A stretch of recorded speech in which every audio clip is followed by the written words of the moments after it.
Assalamualaikum warahmatullahi wabarakatuh. Jadi saya dapat tugas untuk menampilkan ini tentang resiko pernikahan dini terkait dengan kesehatan reproduksi wanita. Slide. Nah, beberapa hari yang lalu saya mendapatkan ini di media sosial. Ternyata Menteri Pendidikan kita pun khawatir dengan naiknya angka pernikahan dini akibat tidak bertatap muka. Jadi ada kemungkinan bahwa dalam masa pandemi ini kasusnya akan lagi menaik dan tinggi. Slide. Ini kasus yang saya ambil dari Rumah Sakit Bersalin Sayang Ibu. Dalam 2 tahun terakhir kami punya angka kasus persalinan usia dini itu antara 2019 itu 85 kasus, cukup tinggi. Jadi kalau kita rata-rata bisa 7 per bulan. Dan 2020 sampai 78 kasus, angkanya cukup tinggi. Dan ini juga menjadi perhatian. Ini baru rumah sakit saya ya. Belum lagi kita ada 11 rumah sakit di Balikpapan dan kemungkinan angka ini juga tidak akan jauh berbeda dengan ini. Slide. Nah, kenapa masalah ini menjadi latar belakang kita? Saya mengatakan gini, kalau pada pasien-pasien saya bahwa kalau kita ingin punya anak yang baik, anak yang berprestasi, maka investasi itu dimulai dari dalam rahim. Jadi janganlah berpikir kalau nanti anak saya mau ujian suatu saat, pada saat itu sebulan sebelumnya saya kasih makan dia enak, saya kasih makan dia yang bergizi supaya dia bisa lulus ujian dengan baik. Itu tidak akan berhasil. Investasi kita terhadap anak kita itu terjadi di dalam rahim. Itu sebabnya saya katakan bahwa kesehatan reproduksi remaja ini merupakan estafet di masa yang akan datang. Jadi apa gambaran tentang kesehatan reproduksi remaja kita hari ini, itu akan menentukan masa depan bangsa kita berikutnya. Mereka itu adalah sumber daya manusia. Jadi kalau sumber dayanya ini tidak baik, penuh dengan masalah, penuh dengan penyakit, maka masa depan kita juga tidak akan baik. Dan yang sekarang yang harus kita waspadai adalah maraknya pergaulan bebas dengan berbagai macam akses yang terjadi, termasuk juga terjadinya atau tren terjadinya LGBT yang meningkat di kalangan remaja. Nah, inilah latar belakang yang mengajak kita bersama untuk berpikir, mencarikan solusi terbaik bagaimana angka pernikahan dini ini harus kita tekan. Slide.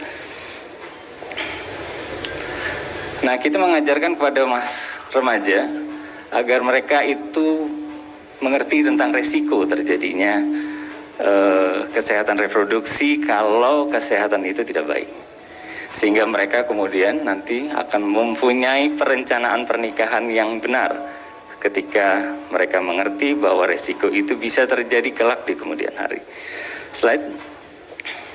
Nah, menurut Pak Mongs yang dikatakan remaja itu panjang, antara umur 10 sampai dengan 21 tahun. Ada yang menyebut pra-remaja, remaja awal, pertengahan, akhir. Tapi bagi kita yang penting ini, pubertas. Kenapa? Karena di saat pubertas inilah mereka secara biologis sudah siap untuk menikah. Slide. Nah, tandanya adalah kalau laki-laki mimpi basah dan pada perempuan adanya menstruasi, dan ini adalah merupakan tanda balik yang artinya orang mempunyai tanggung jawab terhadap niat dan perbuatan yang mereka lakukan. Slide.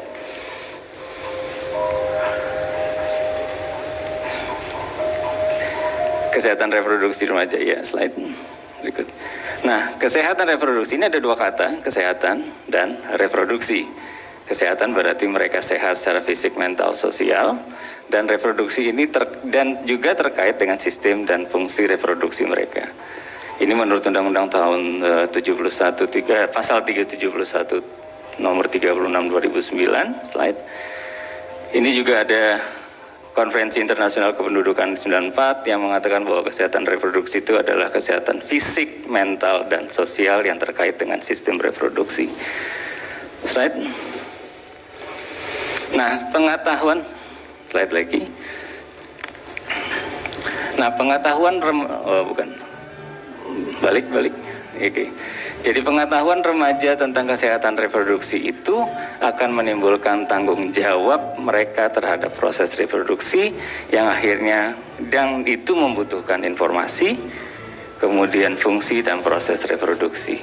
Jadi mereka karena pengetahuan yang benar tentang reproduksi itulah maka mereka akan mendapatkan pengetahuan yang baik juga tentang reproduksi. Slide. Ini kondisi kita, slide. Klik lagi. Nah, ini kondisi yang ada di sekarang. Jadi akibat pergaulan bebas pada remaja, maka ratusan terpaksa menikah dini. Akibatnya apa? Angka aborsi di Indonesia cukup tinggi.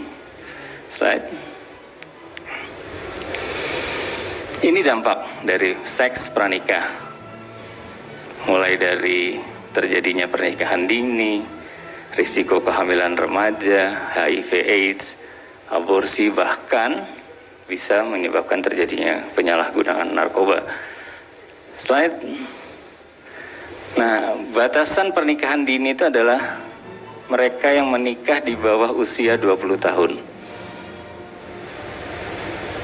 Jadi tadi yang seperti data yang saya sampaikan bahwa ternyata di rumah sakit saya aja itu sudah 80-an. Data nasionalnya mungkin lebih banyak lagi nanti dari itu. Slide. Kira-kira apa yang mendorong? Bisa karena faktor pendidikan, bisa karena faktor ekonomi, telah hubungan seksual, adat yang tadi disampaikan oleh Pak Habib, dan hamil sebelum menikah. Jadi memang ada adat-adat tertentu atau budaya-budaya tertentu yang mewajibkan mereka menikah setelah terjadinya menstruasi. Slide. Ini angka di Indonesia. Jadi pernikahan dini di Indonesia itu kira-kira sekitar 340.000 kasus per tahun dengan anak menikah di usia 18 tahun. Slide. Ini salah satu yang kami dapatkan juga di Jawa Tengah. Nih. Dan mungkin nanti ini berakibat juga dengan tingginya angka janda karena menikahnya dini, kemudian masalah dan akhirnya terceraian. Jadi ada beberapa di media sosial pun juga menyampaikan tentang tingginya angka pernikahan dan kemudian aksesnya adalah ketingginya juga angka jumlah janda yang terjadi di kabupaten kota tertentu di Indonesia. Slide. Menurut Undang-Undang Pasal 7 bahwa pernikahan itu hanya diizinkan jika pihak pria dan wanita sudah mencapai umur 19 tahun. Ini mungkin bagi batasan atau referensi kita ya. Slide. Nah, ini data yang saya sampaikan menurut penelitian dari BPS dan UNICEF bahwa ada 1 dari 4 anak perempuan itu menikah sebelum usia 18 tahun. Dan anak-anak perempuan yang menikah sebelum 18 tahun, dia mempunyai 6 kali risiko putus sekolah. Mereka yang pernikahannya di bawah umur di daerah pedesaan itu 1,5 kali lebih tinggi. Jadi di desa itu ternyata lebih tinggi dari perkotaan. Kemudian risiko kematian bayi yang lahir dari umur ibu di bawah 20 tahun 1,5 kali lebih besar dalam 28 hari pertama. Jadi angka kematian bayi kita itu cukup tinggi. Kami itu di Balikpapan setiap 3 bulan melakukan audit AMP, audit kematian ibu dan anak. Dan angka kematian anak itu juga cukup tinggi di sini. Dan itu terjadi dalam 28 hari pertama. Dan dalam konsep, dalam keluarga yang berpenghasilan rendah, kemungkinan pernikahan itu menjadi lebih besar 2 kali lipat. Dan ini yang secara nasional ternyata menurunkan angka pertumbuhan ekonomi dengan hilangnya 1,7% GDP nasional. Slide. Dampak negatif dari pernikahan dini, fisik, psikologis, sosial, psikologis, dan ini juga akan muncul belakangan dan kerentanan terjadinya KDRT dalam rumah tangga. Slide. Kehamilan remaja itu menurut Prof. Manuaba adalah yang kehamilan yang terjadi pada usia 14 sampai dengan 19 tahun dengan resiko kematian bayi dan balita pada ibu hamil kurang dari 20 tahun itu lebih tinggi diantiskan dengan 20 tahun. Apa resikonya? Slide. Nah, pertama, terjadinya anemi pada masa kehamilan akibat gizi buruk berakibat buruk pada janin yang dikandung, seperti terjadinya pertumbuhan janin yang terhambat dan resiko terjadinya persalinan prematur. Kurang gizi pada masa kehamilan itu dapat mengakibatkan perkembangan biologis dan kecerdasan janin yang terhambat, kemudian bayi juga dengan berat badan lahir rendah. Penyulit pada saat persalinan, slide ya,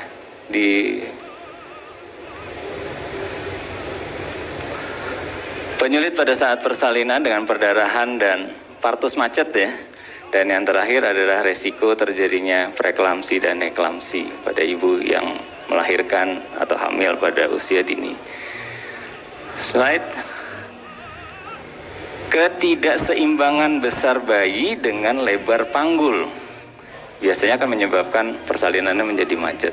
Jadi umumnya ibu-ibu yang usianya rendah karena badannya lebih kecil, panggungnya pun belum bisa berkembang dengan bagus, sehingga tidak disproporsi antara panggul dan ibu, itu menyebabkan angka sesarian seksan, angka operasi sesar kita menjadi lebih tinggi.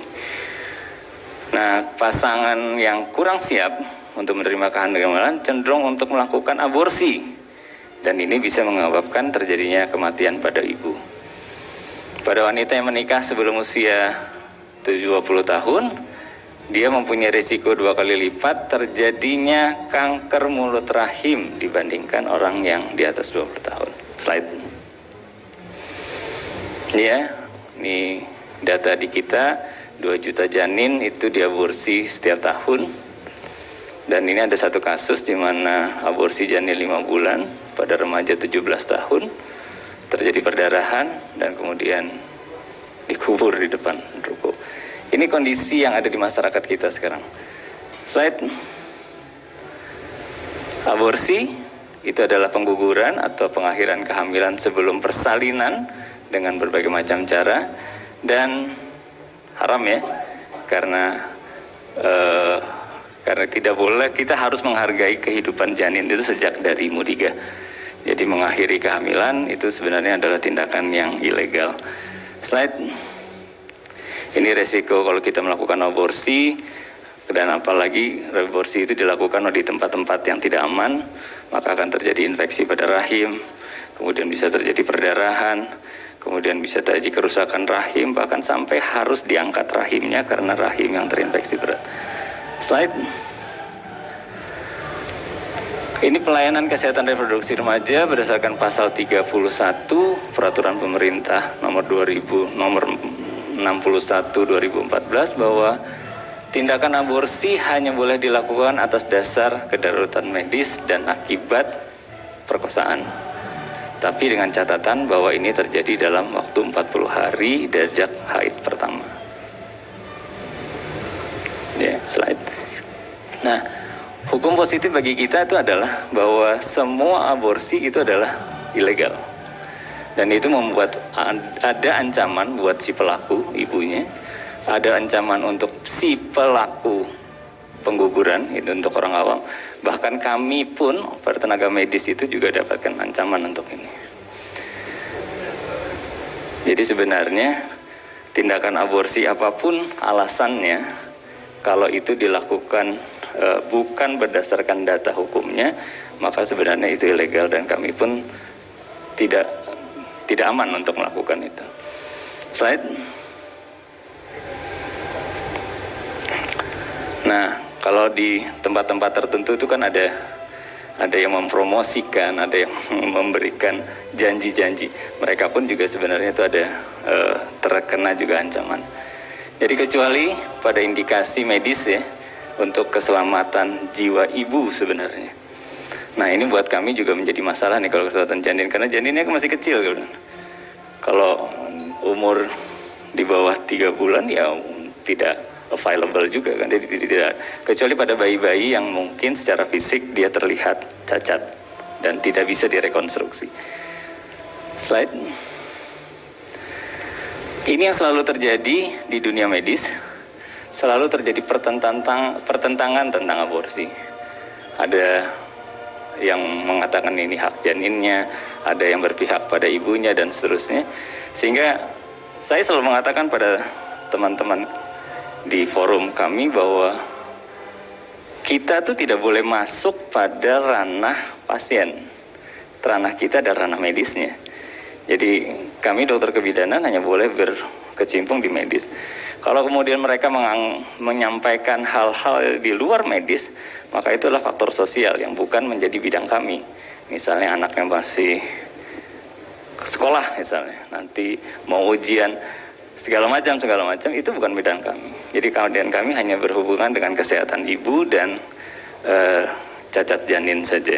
Dan selalu itu ketika saya katakan bahwa ini selalu menjadi dilema etik, sehingga pada tempat-tempat tertentu seperti di rumah sakit Kanuyoso itu ada satu lembaga yang akhirnya mempertemukan ini tadi antara pasien dengan kami di bidang medis, yang kemudian menjadi tim konseling untuk tindakan aborsi, walaupun sebagian besar kasus gagal di aborsi.